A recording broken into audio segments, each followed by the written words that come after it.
Hello there and good afternoon. Welcome to this week's Q&A with Michael Clarke, all about Russia's invasion of Ukraine. Professor Clarke, thank you very much for being with us. Another week has passed without ceasefire. There's the promise of ceasefire for at least 3 days next week. We'll see where we are by that point. But for this week, thank you very much for submitting all your questions. As always, we do appreciate it.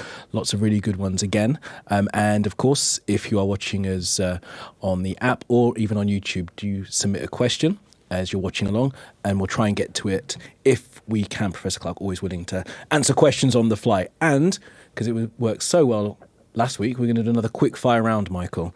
I got told off for being a bit too rude to you last week, keeping you to 30 seconds. So I'll try and be nicer this time. Told off in the comments. What a thing. All right, let's get on with it.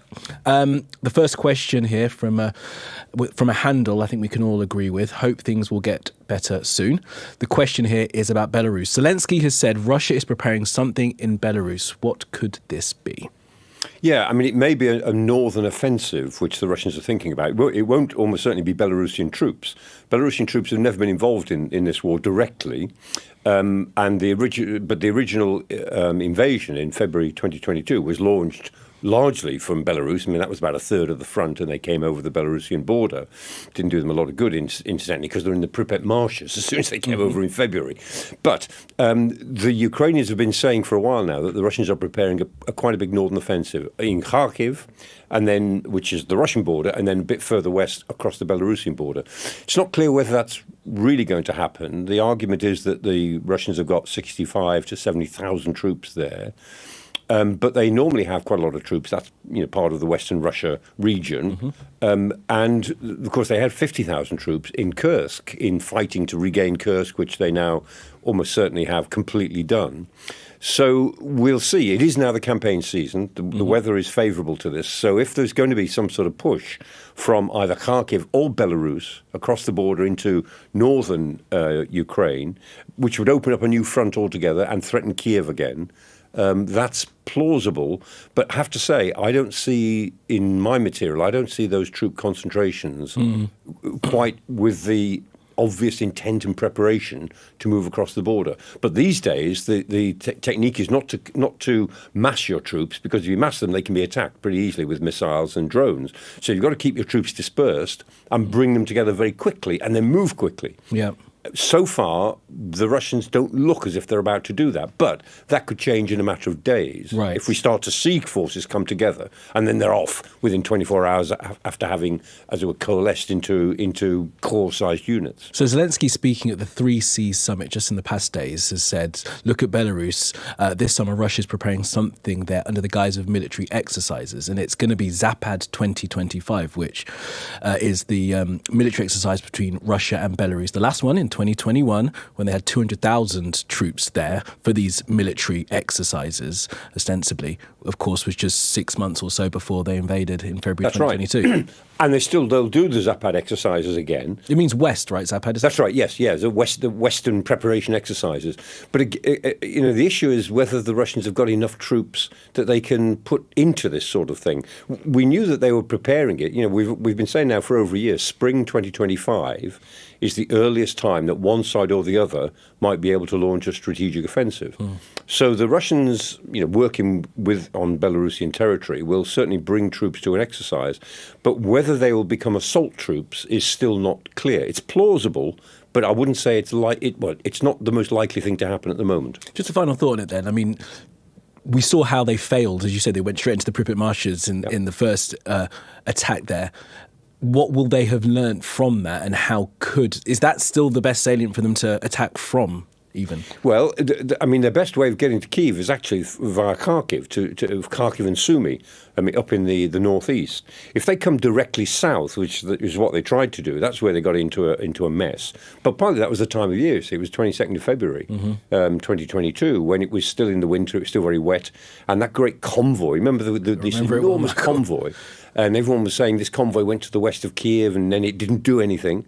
And then it sort of just withdrew. Well, it wasn't a convoy, it was a traffic jam. I remember days of us looking at the pictures of it. That's right. Because the ground was so wet that I think it was 3 different tactical battle groups actually went onto the same roads and got themselves completely snarled up, and all their supplies were at the back and all their armour was at the front, and they just couldn't get from one to the other. And so they just made themselves look ridiculous in what was a massive traffic jam. At the time, it looked like a combat column. But when you actually looked at it, it wasn't at all. And the Ukrainians then were very careful, very clever, because they hit it.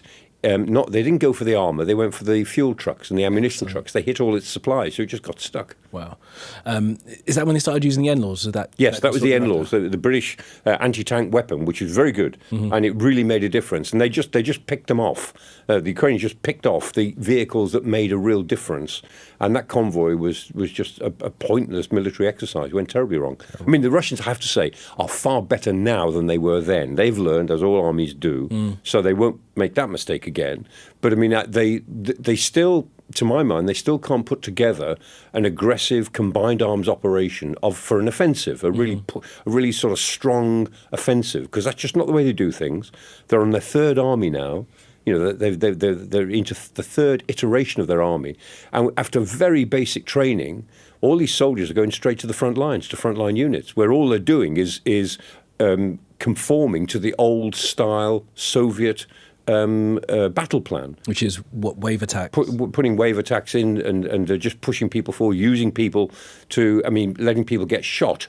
In order to find out where the Ukrainians are sitting, to find out where the Ukrainian firing points are, literally sacrificing their men, their foreign contract soldiers very often, or their convicts, using them as human targets so that they can work out where the Ukrainians are. And the Ukrainians, of course, have learned that after a first wave, they move. They don't sit in the same firing points for more than a few minutes at a time. Does the fact that they've got thousands and thousands of drones, they know how to use drones now, would that change the way that you would do an assault? Yeah, that's one of the elements of a combined arms approach, is using drones. But again, you've got to put the rest together. You've got to be able to get this air-ground coordination. You've got to get infantry working with armour in ways that the Russians used to be able to do, but they don't seem to at the moment. So again, I mean, yes, they can mass troops, but whether they can really push the sort of offensive that they haven't managed from the very beginning of this war, in this spring, summer, we'll have to see. I personally doubt it. Okay. And they're under enough pressure elsewhere, down in the south, around Pokrovsk and Ceasefire, trying to push towards into Zaporizhia. They're making such slow progress.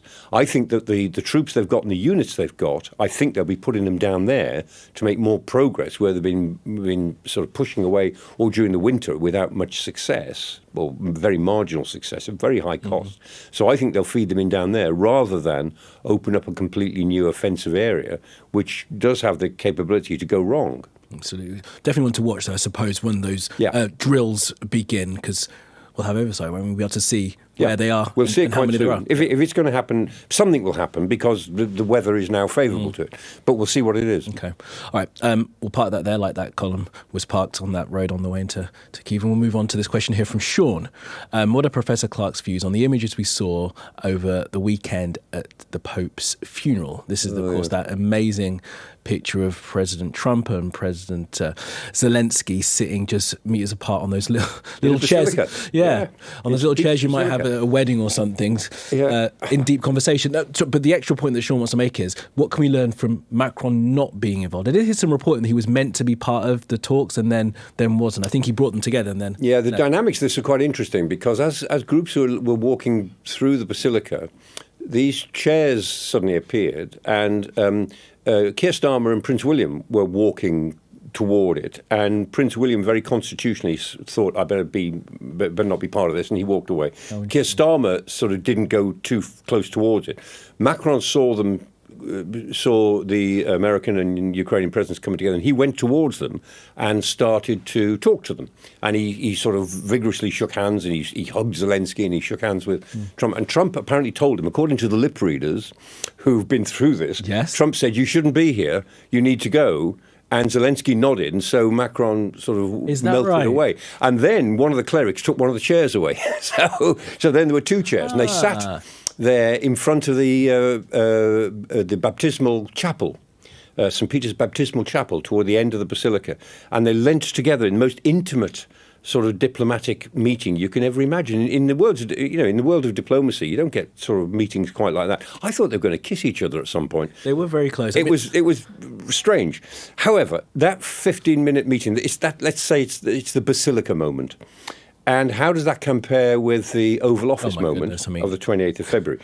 Of the two, I think the Oval Office moment is the authentic one. The Basilica moment was the moment when Trump and what we saw at St. Peter's was and the Basilica moment, I think, was it was a moment, but I don't think it will change Trump's approach to what is happening in Ukraine. And the Oval Office moment, I mean, it was manufactured, but the intention was to lean hard on Zelensky. And I don't think the Basilica moment, as I would call it, is going to change that policy. I think it just makes Trump maybe a bit more angry with Putin, and we're seeing that come through this week. And so, I mean, Trump has been quite critical of Putin, but in rhetoric, but he hasn't done anything. No. I mean, he hasn't initiated any sanctions. He hasn't changed any policy. He's just said he's displeased with Putin. And he hasn't offered the extra munitions and weapons and funding that is about to run out. Nothing like it. I mean, no American policy has changed as a result of what happened in St. Peter's Basilica. I wish it had, but it didn't. One thing that maybe was a part of that is this decision by Putin to announce the ceasefires. What do you think? Did that come hard on the back of that? Yeah, moment, do we think? Yeah, it did. So Trump, leaves the Pope's funeral and creates these two quite critical statements about Putin, and he clearly is running out of patience. And then, so Putin comes up with a unilaterally declared 3-day, 72-hour ceasefire that will span the May the 9th Victory Day celebrations in Moscow, very important day in Moscow's military year, and that's meaningless in a way. It's too far away from the American point of view. The Americans wanted something this week. A 3-day unilaterally announced ceasefire is not a 30-day all-round ceasefire in air, ground and sea. And in a way, it's Putin trying to offer a little crumb to the Americans to keep them involved without actually having to do anything significant. And as we've seen today, I mean, Dmitry Peskov, the Kremlin spokesperson, has said, the pieces can't be negotiated so quickly. These things are bound to take a long time. And of course, he's talking about a peace deal. But the issue that Trump was talking about is a ceasefire. And there's a huge difference between a ceasefire, where at least we stop fighting for 30 days. He gave concessions. I mean, it was essentially that he would accept the terms of this, whatever, to bring about a stop in the fighting. Yeah, he's already given a great deal, and both in principle and in practice. And that's not enough, because the Russians, as we've said so often, the Russians don't want a ceasefire because they think they've got more to gain by continuing to fight. So they want to string it all along so that they don't completely alienate the United States, but they certainly don't want U.S. policy to succeed. Okay. Question from Kay on the ceasefires, and the word ceasefire has been used here, not peace deal. Who needs these ceasefires more? Ukraine. Right. They need a ceasefire because they need a break, and they just need a breather. And whether a ceasefire would be stable, I would doubt, but it would last for a little while, and then it would probably break down. The Russians genuinely don't want a ceasefire. I'm sure their soldiers on the front line do, because they're exhausted. They're still losing on average 1,300 men a day, every day. So they, on the front line, they'd love a ceasefire. But strategically, the Russians still believe, whether correctly or not, that they will continue to make gains if they keep on fighting. But, you look at the gains they've made since Christmas, they are absolutely minimal. But they sort of believe, now that we're into the campaign season, now the weather's better, they'll make some bigger gains. And the Ukrainians feel that, I think, that they can hold off the Russians, but I see no sign that the Ukrainians have got any other surprise packages up their sleeve. They might have, but anything else that they could do to actually give the Russians something to worry about. Well, question from Tiffin then on that, something for them to worry about. Is Putin's request for a ceasefire in order to ensure his parade is not drone attacked? I doubt it, because they'll have thought of that one already. Right. The possibility of a drone attack in Moscow on the day of the parade, which would be a nuisance, but it would be symbolically very, very embarrassing. I think you can guarantee the Russians will have thought of that. And although their air defence is not nearly as good as they used to think it was, they will have everything on full alert, I think, during the period of the Victory Day parade. Well, Greg Holton, sent a question from YouTube. Thank you very much for that, Greg. And it's on swarm attacks. Will Ukraine have the capability to launch waves of thousands of drones towards Russian targets this year? Yes, in principle, they've produced a great many drones. They're producing lots of them. They're remarkably innovative, and they're producing them at scale, as they say. So they're producing well over 1 million drones a year themselves, quite apart from those which are donated or are in joint production with Western, very often small companies. Mm-hmm. So, and they're the Ukrainians, I would say, are the leading user of drones in the world at the moment. They are the most innovative. I mean, the Russians are pretty good as well because they've learned, but it's pretty vulnerable. It's maybe small. It can be shot at and it can be disrupted. But if you can launch a swarm of drones, I mean, let's say 50 or 100, 200, then it's very hard to do anything about that number all coming together. And we're on the verge of a real revolution in drones as AI is able to develop swarms of drones. So if it organise the way that the swarm operates, right? So you launch, let's say, I mean, we're not far away from this now, a swarm of drones, say, I don't know, 1,000 drones across an area that you've pre-designated as a combat area.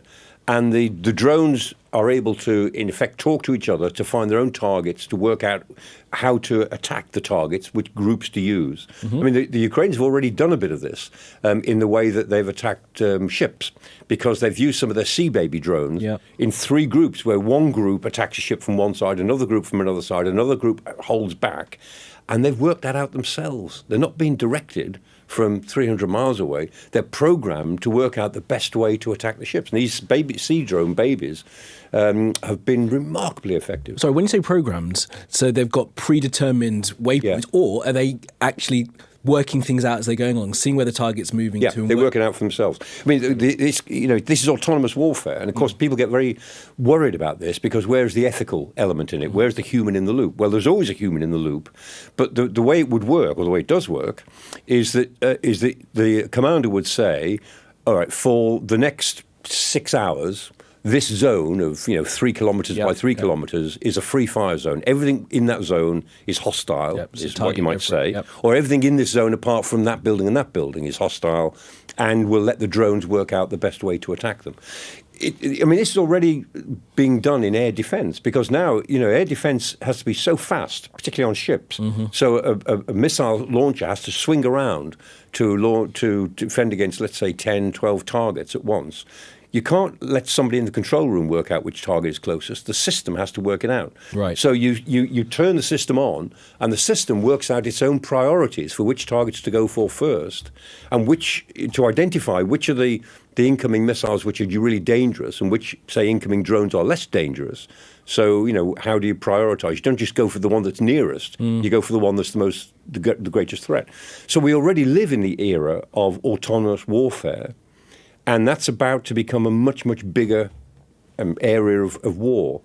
And it does raise ethical questions, because although in theory, yes, of course, there's always a person there, but that person is getting further and further away from the tactical decisions over what is targeted. Yeah, I think it's the difference between, was it in the loop or on the loop of the decision making? Yeah. Michael, we won't talk about drones for the rest of it because I could. But there is one thing that I've been reading about recently in terms of drone use, and it's fiber optic drones connecting to like a 10-kilometre cable that stops them being jammed in terms of electronic warfare. So you can't knock them down. So these ones are even more dangerous. They are in a way, but they're more limited too. I mean, the Russians have been using them pretty successfully. So because drones can be electronically jammed, and there's a constant arms race between the electronic systems and the jamming systems, the Russians have gone back to a very obvious thing in really just put a copper wire on it and just let the wire run out as the drone goes forward. And because it's direct communication via the wire, unless you can snag the wire in some way, then the drone can't be jammed. But that's limited because it's got to fly only for as long as the wire is. Yep. And if you're going to launch 1,000 drones, it's not practical really to have 1,000 strings of wire going 3 kilometres across the fields.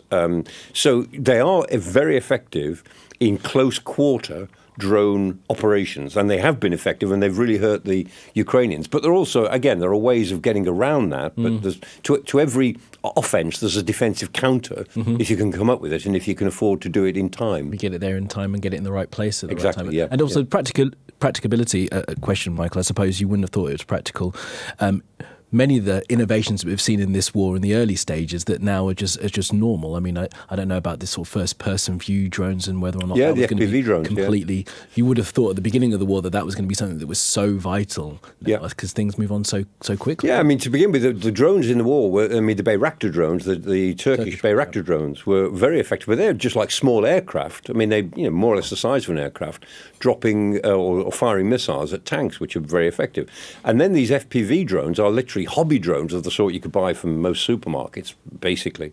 But if you have them adapted simply to drop a grenade or a small bomb, they're big enough to lift a bomb, you use them instead of artillery. And that's what the Ukrainians have done. They've used so many FPV drones as a compensation for their lack of artillery shells. And now, I think 60% of all of the casualties they are inflicting on Russian front lines are from drones rather than from shells. They'd rather use artillery shells. I mean, they would. It's just easier and simpler, but they don't have the enormous level of shells that they need to compete with the Russians. I mean, the Russians are still firing 15 to 18,000 shells a day, whereas the Ukrainians are lucky if they've got 5,000 shells a day to fire. Right. I told you I could talk about drones all afternoon. I brought another question in. I didn't even mean to do it, Mike. Right. Let's move on to some other business. You got a question here from Seamus. Thank you for this. And this is about North Korea. What do we make of the technological advancement from North Korea having just shown their new destroyer? It is something the world should be watching. I looked up this destroyer. It's a Chohyun class destroyer. The Chohyun. Yeah, they launched it or unveiled it last week. It's interesting, actually. It's only about 5,000 tons, which is smaller than most. I mean, our Daring-class destroyers are about 9,000 tons, and the American equivalent, the Arleigh Burke class, are about the same, about 9,000 tons. So this is quite small. It's not, it's two-thirds the size, really. But the thing about destroyers is that they're much more lethal now than they ever were before. They're a more important ship than they've ever been for the last 100-odd years. Why is that? Because during the Second World War, the 50s, they were convoy escorts, they were useful small ships, they could zip around and so on. Now they're small ships, but they carry lots of armament, particularly missiles. Right. And so they can carry depth charges and things like that, but they carry anti-air missiles. So their prime job is to defend against air attack, to defend another ship and themselves against air attack. But also they can carry missiles that can be anti-ship missiles, so ship to ship, or ship to shore missiles, or cruise missiles. The North Koreans are saying that it's this particular destroyer, the Chohyun, is capable of carrying nuclear-tipped missiles, which is plausible. Really? But this is their first destroyer. They've never produced one before. This one almost certainly was produced with the help of the Russians. And is it important? Well, it's important because it shows the level of their ambition. I mean, for a bankrupted state that makes most of its income on criminal activities around the world, and that's absolutely true, they do, for a state like that, they have the ambition to develop some sort of offensive navy. But a destroyer is a potent ship to produce, and there'll be a lot of interest in how this one seems to perform on its sea trials. Is it just the one? I mean, do they have a fleet of them for now? I mean, how useful is it to have just the one? Right. The South Koreans have a reasonable sized navy. The North Koreans almost never have. They've had inshore vessels. So I see. Yeah. So it's that step towards that. Exactly. They have aspirations to a modern lethal navy, and they've produced what I imagine is a fairly capable ship, but we'll see. So short answer to Seamus, worth watching, yes. Yeah. Definitely. All right, question here from Paul. With Putin's mutterings, Paul's words, about NATO expansion being one of his root causes for the invasion, should Ukraine make it a condition of any peace negotiations that Russia ceases to expand the CSTO, as it effectively did recently when Russia signed the treaty with North Korea, as it's a security threat to Ukraine? I'm sure everyone watching this knows what the CSTO is, but you should probably tell everyone what it is, Michael, before we talk about it. The Collective Security Treaty Organization. It's like Russia's sort of mini NATO. So it consists of, let's say, Russia, Belarus, Armenia, Kazakhstan, Kyrgyzstan and Tajikistan. Yeah, I love it. Tajikistan, 6, yeah? Yep, that's right, 6. I've got it here. So I wasn't testing you, Michael, I was. Oh, yeah, all right. You got them all right. 6. Okay. And it's a collective security treaty organization. It's not very effective, really. They have annual exercises. They don't matter very much because Russia is so much the powerful military player in all of that group. I mean, Armenia is in a state of military collapse at the moment, having lost 2 wars to Azerbaijan now. Belarus is Belarus. And, I mean, Kazakhstan is a big country, big and important country, but I mean the Kazakhs even are kind of peeling away from Russia a bit because they fear Russian ambitions in northern Kazakhstan. And what the questioner also says is, what about the North Korean involvement? Well, that's not part of the CSTO because that goes back to this security cooperation agreement, which the Russians and the North Koreans developed in autumn of last year. Was it October last year? October 24? Before the troops were sent to help in Kursk. Yeah, it was part of the. It was the sort of the arrangement under which the troops were sent. I think it was October 2024. I could find a few. Maybe check that one out. But anyway, that's a separate deal. But again, it's not an invalid point to say that the Russians require all sorts of concessions, all sorts of sweeteners from the West, which they are not prepared to observe themselves. They want to have a NATO light sort of organization. They want to have lots of security arrangements with other countries, but they regard it as somehow threatening when Western countries do the same. So it could be part of any negotiations if we were to take them seriously. I don't think it would get very far. That's all. That's what I was going to say, because you can't really take. No, and I can promise work, you that NATO doesn't spend too much time worrying about the CSTO. It's not like they're going head to head. No. So there's a mutual defence provision between Russia and North Korea signed in June of 2024 and came into force in December of 2024. Okay, yeah. Okay. Which is the agreement. Right. I mean, the CSTO signed in 1992, and as you say, I think that's right. That was the result of the collapse of the Soviet Union. So that was like the security arrangement between the previous republics of the USSR. So they had that general arrangement, which was collective security, and it has I think it's Article 2 in it, which is a bit like NATO's Article 5. Right. An attack on one is an attack on all. And they were sent to. I have to check this out. Kazakhstan or Tajikistan not long ago to support the president who was. Yeah. I mean, the Russians bailed out the Kazakhs against an internal revolt. Yeah. So they used, but maybe not much use. Yeah. All right, let's move on to a question here from Rich. How have Ukraine's forces evolved over the course of the conflict to ensure that they've remained seemingly so effective in holding back Russia's much larger military, despite the well-documented delays in funding from the West? Yeah, I suppose the simple answer to that is that they've evolved really well as a defence force, but not well enough as an offensive force. So they've proved really clever and resourceful and brave at defending, no question about that. And they've defended very adequately. But they've only gone into the offence twice in the war. So once in the autumn of 2022, when they conducted these really terrific surprise offensives in Kharkiv and in Kherson. But in both cases, a lot of deception was involved, and they were able to attack the Russians when the Russians were weakest and when they'd moved troops out. So they attacked 2 weak spots in Russian order of battle, and got away with it and did really well and thought then, oh, look, we can retake lots of territory. That was the first time, very successful, and the West was very impressed by what they did. The second time, of course, was the following summer with all this Western equipment they got. Lots of things went wrong then. They waited far too long, and they showed that they were not really capable of running a big strategic offensive against a front that had been expecting it for a long time and had dug in these sort of Ikin line, these massive line of mines and defensive works. They just couldn't get through it. And so, I think that has told us that the Ukrainians are good at defending, but they've still got a certain amount of way to go before they could attack in the way a Western army, a NATO army, would be able to attack if it ever had to. Well, not dwell on it too long, Michael, but I suppose having a much smaller force would make some of those offensive manoeuvres more challenging, or not? Oh, they do, no doubt. I mean, the point about offense is it's. I mean, any military professional will tell you, you've got to hit hard and keep going. Right. I mean, there's room for feints and decoys and so on. But at the main point of attack, wherever you think the main point of attack is, you've got to hit it hard and don't stop. Yeah. You've got to keep the enemy off balance. It's not too difficult to get an enemy off balance, but then you've got to keep them off balance and keep pushing before they can reorganise themselves. Before we move on to the quick fire questions, Okay. Michael, we've got a question here from YouTube again, from Chaotic Phoenix. Thank you for this. This widens things out slightly here. So will the current situation between India and Pakistan cause the Ukraine conflict to be sidelined in a significantly negative way? Thoughts? Yes, it might. Are you worried about that Yes. potential of that turning into a hot? The India-Pakistan tension is not actually about anything that has to be resolved. It arose from this one attack in India-dominated Kashmir. But I mean, Kashmir has been a flashpoint since 1947, since Indian independence.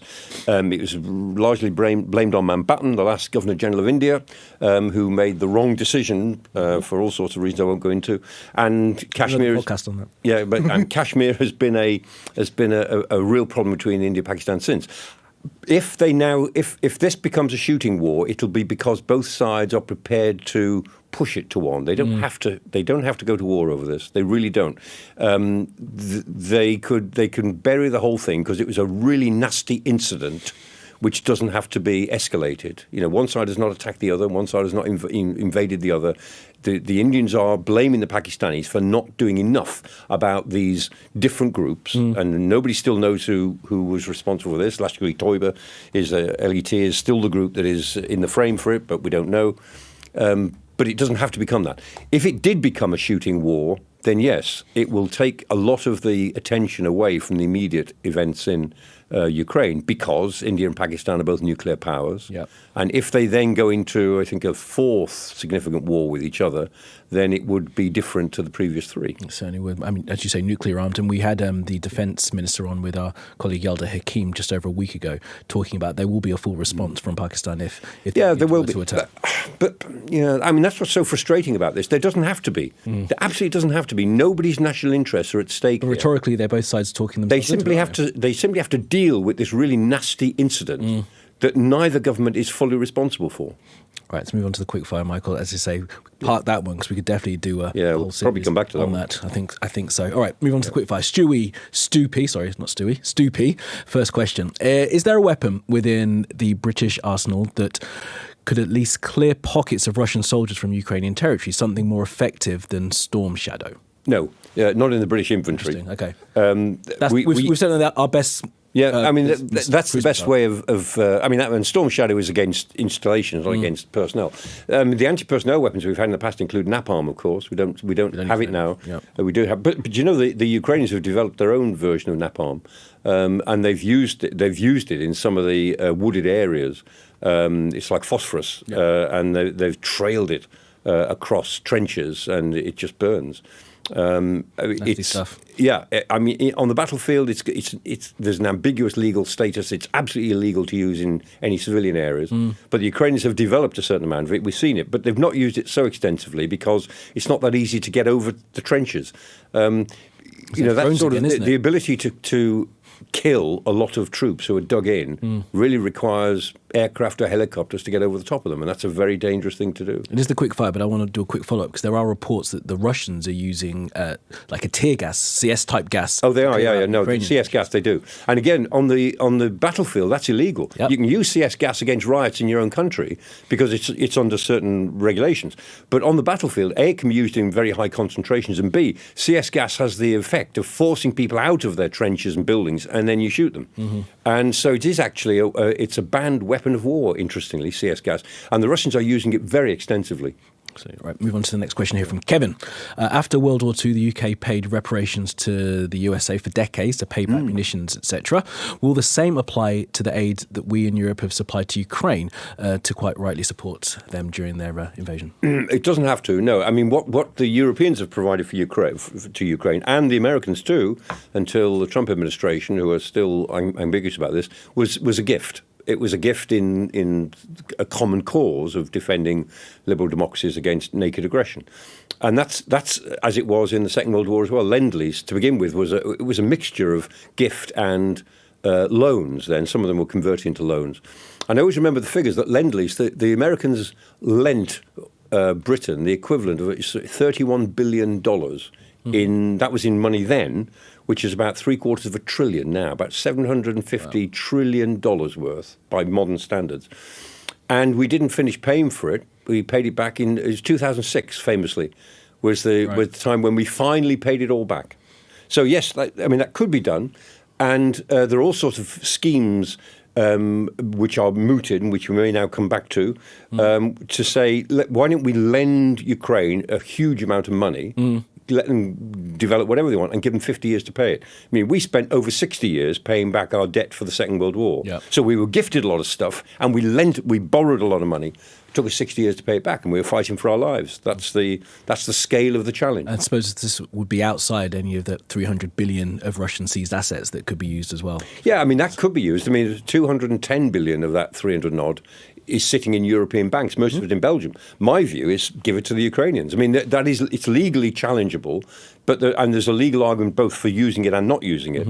But my view is that this has reached the point now we give it to them. I mean, just let them have it, and we can argue with the Russians for the next 50 years over whether it was the right thing to do or not. We must. All right, Bruce, question here. Is it feasible for the Ukrainians to ignore the ceasefire, puts it in speech marks because I don't think he believes it's going to be a ceasefire, and carry on defending their country from the invasion? What are the consequences if they don't abide by it? That's interesting because we don't know what the terms of this thing are, do we? No. Really? I mean, my guess would be, if I was Zelensky, I'd say if the Russians are doing a 72-hour ceasefire, we will match it because it would look bad if we didn't. Right. And it would look bad in the United States. And to be honest, a 72 hours break for the boys and girls on the front line will be quite useful too. So if I was them, I'd say we'll match it, but we don't take it very seriously. But if you're going to stop for 72 hours, we'll stop for 72 hours. Question here from Ross Trigembo. Why do countries publicly announce the weapons they're sending to Ukraine? Doesn't this just alert Russia and give them an advantage? Wouldn't it be smarter to keep all war-related support confidential to avoid helping the enemy? Well, I mean, quite a lot of support has been kept confidential, of various sorts, intelligence, special forces, and so on. So there's a fair amount of confidential stuff that has gone backwards and forwards. But it's a good question. I mean, the reasons why all these things are announced is partly to show the Russians that the West is supporting Ukraine, partly to encourage each other that we're giving tanks. Are you giving tanks? We're giving aircraft. Are you giving aircraft? And also to announce to the world that the NATO powers, we're talking about up until this year now, but the NATO powers were united in their opposition to what Russia was doing. So the announcements were really political. And the Russians, would know what was coming. There was no surprise to them. I mean, what was turning up in Ukraine, and the things that we would not want them to know about, I mean, have been kept fairly secret. Yeah, okay. Michael, thank you for that. And as you answered that, it just occurred to me how little we've mentioned President Trump this week. We mentioned him, I think, in the first or second answer. You said it, Michael. I'm not saying anything. All right, Lee, 88, still in the quick fire, remember. I read something recently about Ukraine having increased its domestic capacity to produce drones so much that it no longer has to rely much on other countries for parts, etc. How significant is this? Correct, yeah. It's very significant. As we said before, Ukraine is now the world's foremost drone producer, both in terms of sheer numbers and the innovation of them. But it still needs components. So it still needs, very often straightforward components or fairly straightforward ones. And it still needs them from the West. But it's getting a fair few of them. And it's linking in not so much with the big players in the West like BAE Systems or Rheinmetall, although it does a lot of work with them. But it's the small companies, the SMEs, who often, in producing video games, hobby drones, they've got the components that the Ukrainians can use and adapt. Absolutely. Okay, Michael, that is the quickfire complete. I don't think I shouted at you for keeping to time. I think you kept excellently to time then, all within 30 seconds. That's fine. Very well done. Let's move on to the final couple of questions now, and we'll start with this final question here. It's about the Coalition of the Willing. Phrase we heard a lot about a couple of weeks ago, not so much now, but the question here comes from John. What could troops from any Coalition of the Willing actually do in Ukraine? Could they actually enter combat, or would they be lame duck deterrence?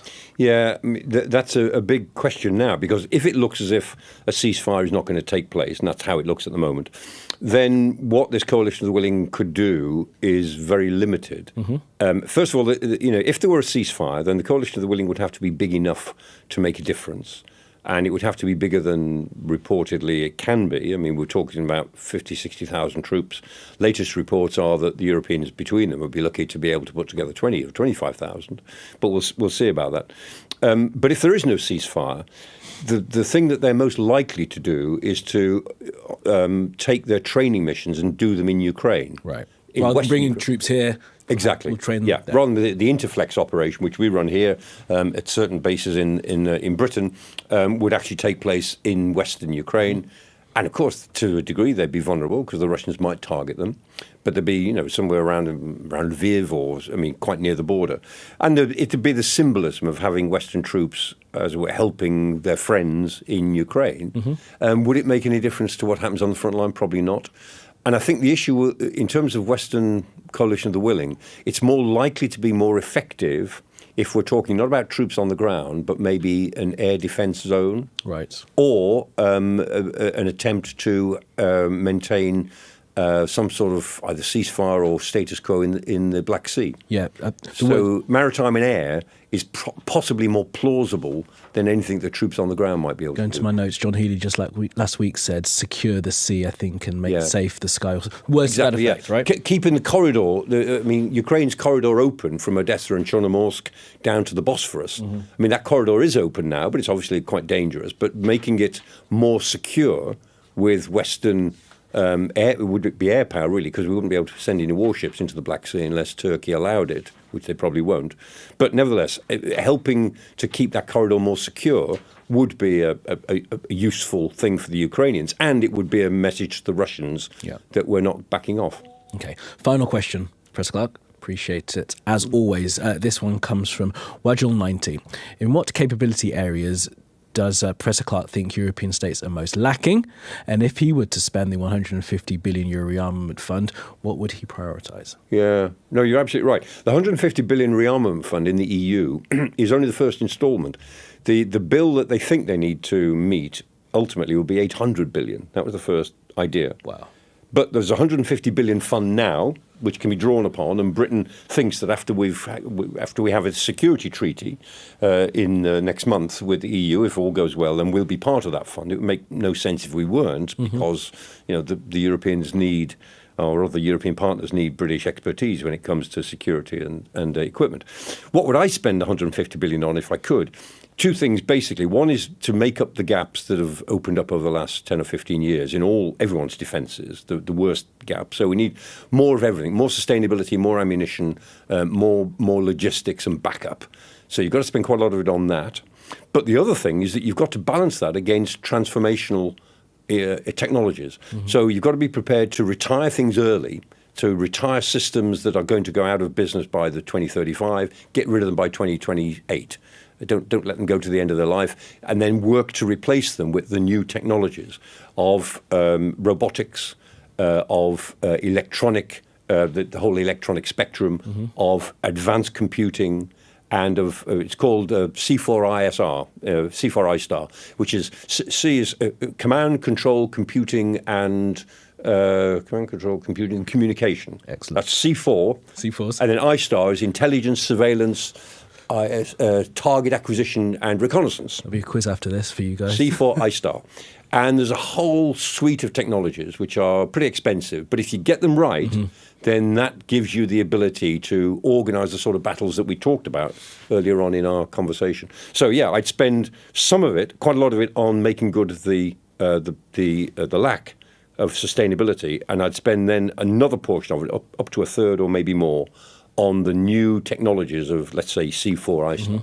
Excellent stuff. Professor Clarke, always a pleasure. Great to get your expertise. As always, we will speak again shortly. I've got a rush to be on television. I won't be here next week. I'm taking a week off, but I'm sure you will be here with someone else sitting in this chair. Apparently.